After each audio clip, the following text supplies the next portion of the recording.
Jumpa lagi Jagat Review TV. Iya, kali ini kita akan bahas mengenai Infinix Note 8. Layar besar, speaker stereo, baterai besar, dengan SoC yang terbilang kencang di kelas harga yang cukup terjangkau. Oke, cari gadget yang pas itu emang gampang-gampang susah ya. Infinix ini berusaha menawarkan yang beda di kelas harganya. Ya, tentunya di kelas harga yang miring gitu ya. Tapi dia juga pasti otomatis bikin kalian jadi galau, ya nggak? Ya, by the way, kalau soal Infinix Note 8, ini kita akan bahas tuntas untuk membantu kalian menentukan pilihan ya. Sementara itu, kalau pilihan untuk mobile banking sepertinya ada yang satu ini yang layak untuk dicermati. Ini Titi, orangnya teliti. Bukan pelit loh ya, cuma penuh perhitungan aja. Untung Titi bisa transfer kemana aja tanpa kena biaya. Beneran? Beneran lah. Tuh, lihat si Aman. Dikit-dikit jangan. Dikit-dikit jangan. Untung Aman bisa cashless bayarnya. Dan pilih sumber dananya. Beneran? Beneran, Octomobile banyak bisanya, bisa semaunya. Beneran, download Octomobile dari CIMB Niaga. Nah, gimana? Udah jelas? Oke, sekarang mari kita lanjut ke pembahasan kalian mengenai Infinix Note 8. Kita mulai dari paket penjualannya. Yang hadir yang kalian lihat di depan kalian ini adalah paket Note 8 Collapse dengan MLBB Special Edition ya. Dengan box besar bertema Mobile Legends yang dalamnya isinya adalah case spesial ini nih sebetulnya nih. Tapi case yang spesial ini memang dan box ini juga bukan dijual bebas. Jadi ini spesial aja, special edition aja gitu. Ya, terima kasih Infinix untuk ngirim special edition ini ke kita ya. Nah, untuk box normalnya isinya tentunya adalah si unit Infinix Note 8 sendiri. Ada kabel USB Type-C, ada charger 18 watt, kemudian ada kartu informasi untuk Infinix X Club, lembar petunjuk dan garansi, dan ada case silikon polos dan screen protector. Sayangnya itu kita nggak terima karena kita dapat yang special edition gini ya. Oke, mari kita lanjut ke bodinya. Bahannya adalah polikarbonat, disebut mengusung desain trendy dan profesional gitu. Opsi warnanya ada macam-macam. Ada Iceland Fantasy. Nah, ini yang kita pakai ini yang Iceland Fantasy. Kemudian ada Deep Sea Luster, ini warna dasarnya biru. Lalu ada Silver Diamond, ini yang abu-abu ya.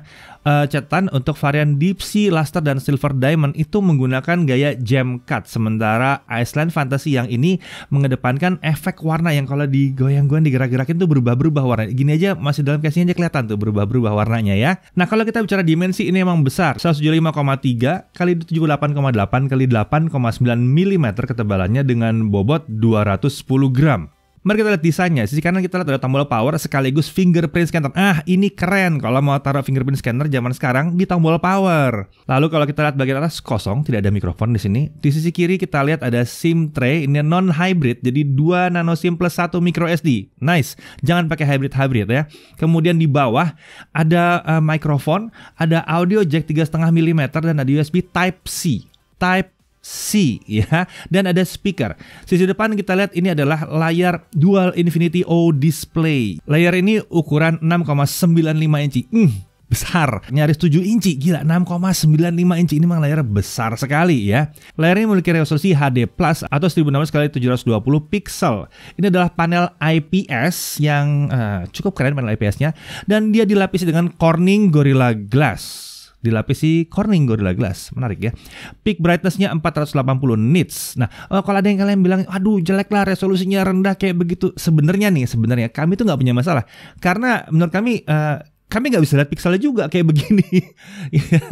Masalahnya mungkin nanti timbul di konten yang mungkin tidak segitu tajam ya. Tapi kalian tidak akan bisa lihat pixelnya. Jadi tidak seburuk itu pakai 720p atau HD Plus dengan layar sebesar ini. Yang kita dapatkan bahkan kelebihannya lebih banyak. Tapi itu untuk nanti kita bahasnya. Oke, kita lanjut. Earpiece di bezel di atas layar ini juga berfungsi sebagai speaker. Ya, speakernya ada 2. Luar biasa kan? Konfigurasinya dual speaker di sini. Harga segini dual speaker. Kamera selfie-nya ini punya 2 kamera, 16 megapiksel f2.0 dan ada portrait lens 2 megapiksel. Ada dual front flash juga di sini. Jadi ada flashnya atau ada lampunya di sisi kanan dan kiri earpiece. Ini nanti kita akan demokan ya. Untuk perekaman video, kamera ini bisa mencapai 2K atau QHD 2560 x 1440 pixel. Luar biasa. Kita beralih ke sisi belakang. Kamera utamanya adalah katanya quad kamera 64 megapiksel f1.7 autofocus, lalu ada bokeh lens 2 megapiksel, ada macro lens 2 megapiksel fixed focus, ada AI lens dan ada quad rear flash. Untuk rekaman video lagi-lagi dia mendukung sampai dengan 2K atau QHD 2560x1440 dan dia support slow motion. Dia juga punya fitur namanya super stable video. Dia punya eye tracking autofocus juga dan ada ultra night mode 2.0 plus creative short video. Untuk spek internal dia pakai MediaTek Helio G80 12 nanometer. Kita udah pernah bahas mengenai MediaTek Helio G80 ini. Ini harusnya lumayan kencang untuk gaming ya. RAM 6GB. Saya ulang lagi, harga segini. RAM 6GB dengan storage internal 128GB. Oh, ada yang lebih murah. RAM-nya 6GB juga. Storage internalnya 64GB. Jadi pilihannya antara besar atau besar sekali untuk kelas harga segini ya. Smartphone ini bahkan mendukung ekspansi storage dengan microSD sampai dengan 2TB.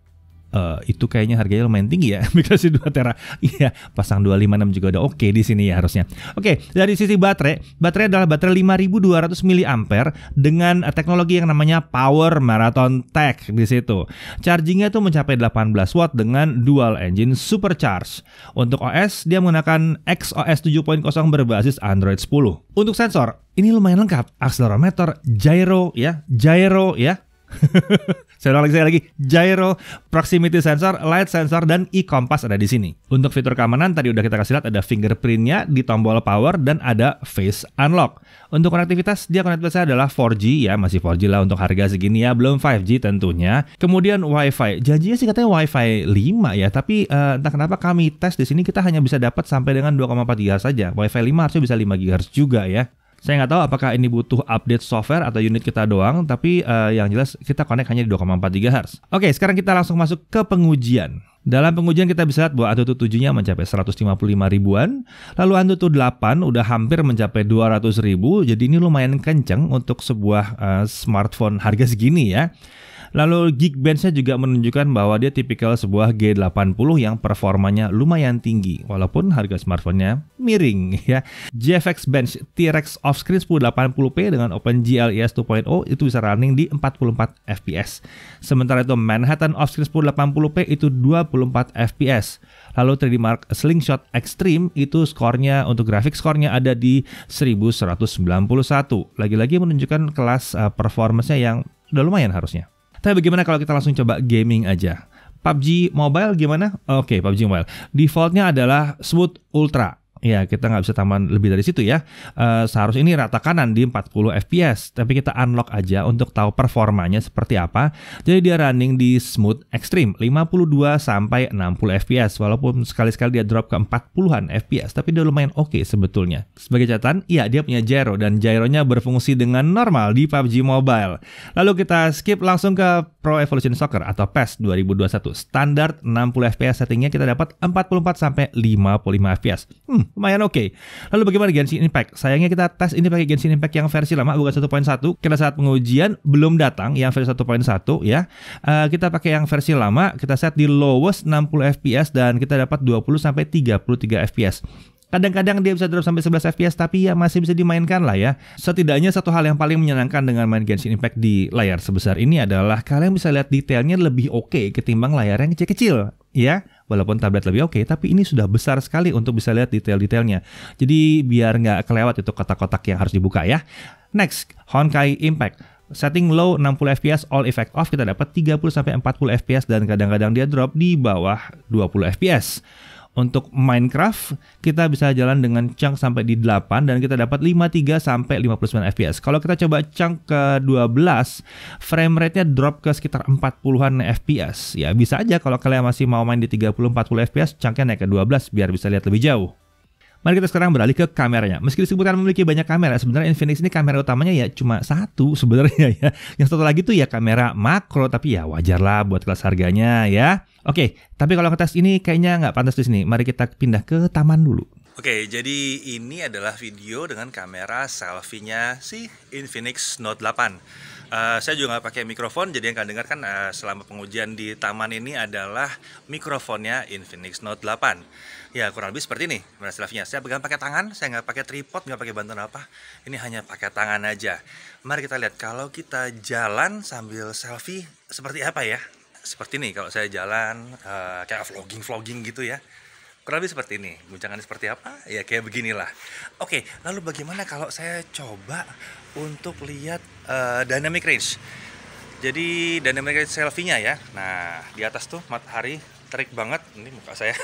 Kalau di gambar saya kelihatannya agak gelap muka saya ya. Nah, itu matahari terik banget. Kurang lebih seperti ini ya. Kalau balik lagi normal ya begini. Nah, ini dynamic range saya kelihatan nih, apa wajah saya, mata saya jadi mata panda atau gimana kan, kelihatan banget di sini ya. Lihat lagi begitu. Dan seperti ini. Oke, ini adalah contoh dengan kamera utamanya ya. Video dengan kamera utama. Kurang lebih seperti ini. Gimana? Lumayan oke?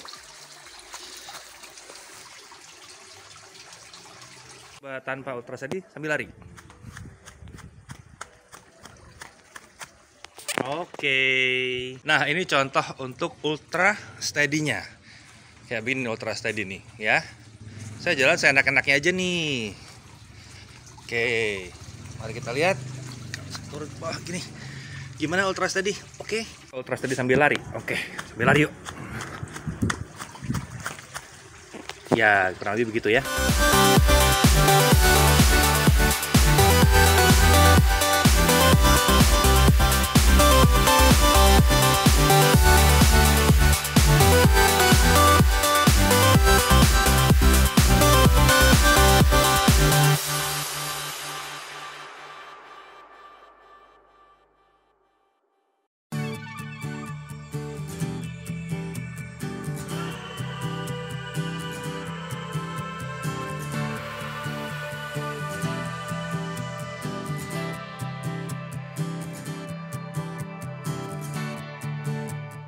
Oke, sekarang mari kita lihat menu kameranya. Iya, ini standar basic menu kameranya.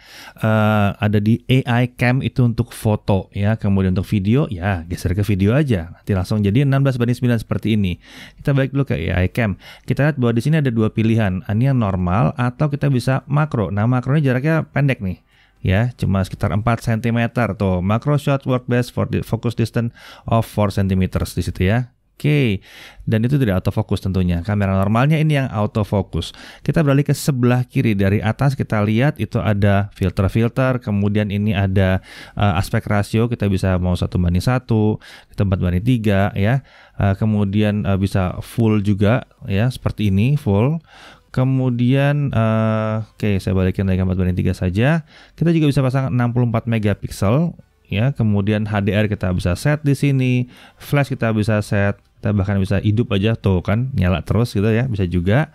Kita matikan lagi. Lalu tombol baut ini adalah setting secara umum di sini. Oke, lalu untuk video, dalam video kita lihat di sebelah kiri ada pilihannya tuh, bisa 2K, lihat yang paling bawah dia bisa 2K ya. Tuh, dia bisa 2K juga atau 1080p, yang biasa 1080p atau kalau mau ekstra ya 2K. Kemudian dia bisa pakai ultra steady shot di sini. Perhatikan kalau saya matikan ultra steady shotnya, dia lebih lebar ketimbang kalau saya hidupkan. Iya, ya itu karena dia ada ekstra stabilisasi di situ. Kemudian ini adalah bokeh, bokeh efek, lalu ada video beauty, kemudian ada flash juga di sini ya, kita bisa pasang juga hidup sambil ngevideoin bisa. Kemudian ya ini settingnya jadi polos di sini ya, nggak terlalu banyak setting buat videonya. Ada short video juga kalau kita lihat di kanan ya, ini video-video pendek tentunya kalau kita mau bikin video pendek. Kemudian ada beauty, ada bokeh, ada super night juga di situ. Nah, tapi balik lagi coba kita ke AI Cam-nya. Ini satu yang menarik adalah kalau kita swipe ke atas ini ada mode profesional di sini. Walaupun tulisannya profession ya. Saya nggak tahu kenapa kepotong. Nah, di sini kita bisa setting. Ini kita setting pola pengukuran cahayanya, kita bisa set. Kemudian EV-nya atau gelap terangnya kita bisa setting di sini. Kita mau bikin dia katakan ini 0-nya ya, mau lebih terang atau mau lebih gelap. Ya, itu bisa mau lebih gelap gitu. Kemudian kita bisa set shutter speednya. Ini pasti banyak yang mau lihat shutter speednya paling lambat paling lambat berapa? Ada di 6 detik paling lambat shutter speednya ya. Kemudian ada ISO, pasti ada yang mau tahu juga ISO paling tinggi berapa. Nah, ini ISO paling tingginya ada di 6400. Oh, Lumayan nih, tinggi nih ISO-nya 6400 ya, paling tingginya ya. Kemudian untuk white balance ada di sini juga. Jadi kita bisa pilih warna yang mau jadi apa gitu ya secara manual. Seandainya rasanya white balance-nya emang nggak cocok buat kalian. Jadi menunya lumayan lengkap ya. Jadi kita bisa lihat bahwa kalau pakai Ultra Steady Shot itu jadinya mantap dan stabil videonya. Asalkan kalian pakai di kondisi yang terang ya.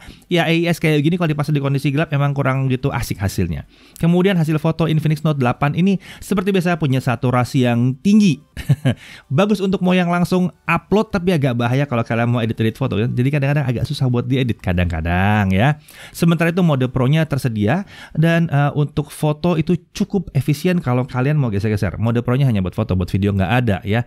Slow motion itu ada kalau dibutuhkan ya, sampai 240 fps lumayan lah ya. Sementara itu fitur yang kami suka adalah lampu yang untuk selfie tadi, flash yang untuk selfie. Kira-kira seperti ini demonya. Oke, ini adalah kamera selfie dalam kondisi gelap. Ya masih ada sedikit terang dari belakang. Cuma saya mau kasih lihat di kamera selfie dalam kondisi gelap seperti ini, kurang lebih nggak ada bantuan lampu dari si smartphone. Sekarang gimana kalau kita hidupkan lampunya dari si smartphone ini? Nah, sekarang saya hidupkan lampunya. Gimana? Muka saya jadi lebih terang ya. Ada fill in gitu. Jadi lebih ada detailnya juga better. Lebih bagus detail kayak begini ketimbang kalau saya nggak ada bantuan si lampu nih. Kelihatan tuh. Tangan saya jadi terang tuh ya karena ada lampunya. Ya. Jadi ini sangat membantu sekali dalam kondisi gelap. Nah, untuk kamera Note 8 ini nggak bisa dibilang luar biasa mengalahkan pesaing lainnya. Nggak bisa gitu ya. Tapi terus terang aja dia tergolong salah satu yang paling menarik dan punya keunikan tersendiri. Nah, mari kita lanjut ke pengujian baterai sekarang ya. Untuk video playback kita dapat di kisaran 23-24 jam. Akhirnya nemu lagi yang kayak begini. Dari kemarin di bawah 20 jam mulu. Ini 23-24 jam. Menyenangkan sekali. Lalu kalau kita main PUBG Mobile, dia turun sekitar 7% dalam 30 menit. Ini tipikal untuk yang pakai MediaTek ya. Agak sedikit boros memang. Biasanya ada di sekitar 5%-an untuk 30 menit. Lalu untuk Genshin Impact, dia berkurang sekitar 10-12% dalam 30 menit atau sekitar 20-24% kalau kalian main selama 1 jam. Sedikit peringatan aja, kalau kalian main selama 1 jam, handphone ini berubah jadi cukup hangat kalau main Genshin Impact. Jadi pastikan kalian pakai grip atau pendingin di sini. Sementara itu untuk charging, dia butuh waktu 2 jam 20 menit. Di sisi ini kami lihat memang Infinix butuh bikin perbaikan ya dari sisi charging ya. 2 jam 20 menit itu nggak parah lamanya, tapi berasa seperti 2-3 tahun yang lalu. Kalau smartphone zaman sekarang itu harusnya 1 jam lebih sedikit ya. Nah, kemudian kalau ada nanya apakah ada NFC, keterlaluan kalian, harga segini ini belum ada NFC-nya. Lalu untuk Netflix bagaimana? Ya sayangnya Netflix-nya hanya wideband L3, jadi dia hanya bisa standard definition aja. Padahal kan layarnya 720p. Lalu untuk haptic feedback dari keyboard, kalau kita pakai buat ngetik ya, defaultnya emang nggak aktif, tapi kita bisa aktifkan manual pakai Gboard atau SwiftKey gitu ya. Feel-nya terasa cukup akurat dan cukup nyaman. Bukan yang paling hebat, tapi sudah enak banget buat ngetik sebenarnya. Lalu kalau bicara touch delay dengan real drum, kita lihat tidak terasa ada touch delay dengan yang satu ini. Rasanya nyaman aja, akurat-akurat aja. Memang sayangnya pada saat kita nyoba maximum number of touch input, kita hanya bisa deteksi sampai dengan 5 jari. Nggak sampai 10 jari. Tapi yang benar aja, kalian paling-paling pakai 4 jari di sini ya. Jadi 5 jari sudah lebih dari cukup harusnya. Hal yang menarik adalah smartphone ini bisa Wi-Fi sharing. Oh, bukan tethering. Tethering pasti bisa. Semua smartphone pasti bisa. Tapi ada Wi-Fi sharing. Jadi lewat menu personal hotspot yang sama dengan sharing internet, kita bisa setting Wi-Fi sharingnya. Di Wi-Fi sharing ini kalian bisa connect ke Wi-Fi sambil buka hotspot. Jadi ya Wi-Fi yang kalian connect itu kalian alirkan ke tempat handphone yang lain atau ke teman-teman kalian atau ke laptop kalian. Oke, dengan kemampuan segini kalian pasti mau tahu harganya kan? Tentunya. Kita udah bilang dari tadi miring. Tapi pertanyaan kami, kalian kalau transaksi online untuk beli gadget itu pakai apa sih? Yang ini mungkin bisa jadi pilihan ya. Ini si Ogi. Bukannya ogah rugi, cuma kalau bisa untung, kenapa enggak? Akhirnya si Ogi punya banyak wallet buat ngejar promo. Untung bisa top up semua nggak pakai ribet. Beneran? Beneran. Download Oktomobile dari CIMB Niaga. Poinnya bisa dipakai belanja loh. Nah, gimana? Oke nggak tuh? Nah, oke. Sekarang untuk harga si Infinix Note 8 ini, versi 6GB RAM dengan 64GB internal storage itu ada di 2.149.000. Dan kalau lagi promo, dia harganya cuma 1.999.000. Wow. Speknya segini. Oke, lalu untuk yang 6GB 128GB itu harga resminya di 2.549.000 dengan promo di 2.349.000. Luar biasa. Nah, kami suka dengan opsi ini karena storage bisa dibantu pakai micro SD. Bisa naruh foto dan video ke micro SD atau download file ke micro SD. Tapi RAM itu nggak bisa dibantu, nggak bisa di-upgrade ya. Selain itu, 64 GB itu udah cukup sih sebetulnya untuk pengguna di kelas harga segini. Ya kalau emang kalian nggak suka nambah-nambah external storage lagi tambahan, ya pakai yang 128 aja. Lumayan murah juga sih sebetulnya ya. Tapi dengan sisi 400.000 bisa dibilang bahwa best bang for the buck-nya adalah di versi 664. Oke, hal-hal yang perlu diperhatikan. Pertama-tama, ya tadi kita udah pernah bahas ya bahwa dia belum support Netflix di HD ya. Tapi YouTube tetap bisa HD. Tapi nggak bisa Full HD karena 720p layarnya ya. Ukurannya besar, ini memang mungkin bukan untuk semua orang ya. Tapi yang nyari layar besar dengan harga terjangkau, nah ini cocok banget sih. Sementara itu bezel, ya emang bezel terlihat cukup tebal juga memang ya. Tapi kita sih nggak protes mengingat fitur dan harganya. Kemudian smartphone ini support Wi-Fi dual band, jadi dia bisa sharing ya, jadi bisa hidupin Wi-Fi sama hidupin hotspot bersamaan, itu menarik sekali. Sayangnya kita tidak berhasil connect dia ke router 5 GHz. Kita sudah coba di 3 router dan 1 smartphone, nggak bisa, jadi dia 2,4 GHz. Kita nggak tahu apakah nanti akan ada update untuk itu ya. Setidaknya untuk sekarang dia belum bisa atau tidak bisa. Beberapa fitur dari XOS 7.0 ini terasa agak intrusif sih. Instant App, Smart Sort itu ya. Agak intrusif, agak ganggu sih buat kita sebetulnya. Untungnya ini semua bisa dinonaktifkan dengan mudah. Ya sedikit PR sih pada saat mulai mesti mematikan gitu ya. Kemudian touch inputnya memang hanya bisa 5 jari aja. Saya nggak yakin ada yang butuh lebih dari itu. Tapi ya paling nggak kita kasih tahu dulu ya bahwa touch inputnya hanya bisa 5 jari. Meski demikian untuk ngetik sih enak banget. Dan kita tidak merasa ada touch delay sama sekali ya. Nah, kalian mungkin akan protes dengan 720p layarnya ini, sementara kami sih sebetulnya tidak merasa berapa hari kita pakai, nggak ada satupun dari tim kita yang komplain dengan 720p ini karena harganya juga sudah miring gitu ya. Dan bahkan kami yang kesehariannya pakai HP dengan layar 1440p, nggak komplain sama detailnya dia. Cukup enak.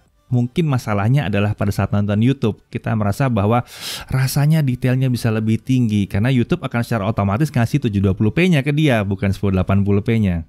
Kemudian kameranya katanya quad kamera, ya jangan sampai terkecoh, kamera utamanya cuma satu lagi kamera makro di situ ya. Tapi perlu diperhatikan bahwa kemampuan kameranya cukup oke ya. Waktu dibikin video enak banget, dibikin buat foto juga keren warnanya ya, cemerlang gitu ya. Dan dia juga masih punya mode Pro. Performa juga terbilang oke di kelas harganya dengan SoC seperti ini ya. RAM dan storage terbilang besar. Kemudian daya tahan baterainya lumayan oke untuk gaming, walaupun nggak hebat-hebat banget, tapi lumayan oke. Kemudian desainnya cantik dan menarik. Kalau menurut kami paling nggak dari belakang cantik dan menarik. Dari depan ya mungkin agak sedikit tebelan bezelnya ya. Sensornya lengkap, gyronya juga ada. Lalu dual speaker, itu yang kami senang banget dari saat ini. Dual speaker seru banget ini ya. Untuk nonton itu seru banget. Side mounted fingerprint, ya emang keren pakai side mounted fingerprint. Ada layarnya besar, bisa berguna buat nonton drakor, asik banget nih. Layar besar, speaker 2. Gaming, sosmed, ini juga berguna banget untuk kalian yang mau pakai ini untuk belajar online.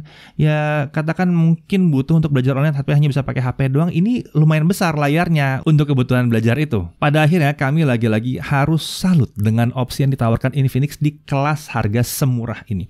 Kami setuju, nggak perlu head to head dengan brand yang lain. Setuju banget. Lebih baik menawarkan yang berbeda di kelas harganya. Itu membuatnya jadi unik dan sangat menarik. Saya Didi Irfan, Jaga TV TV.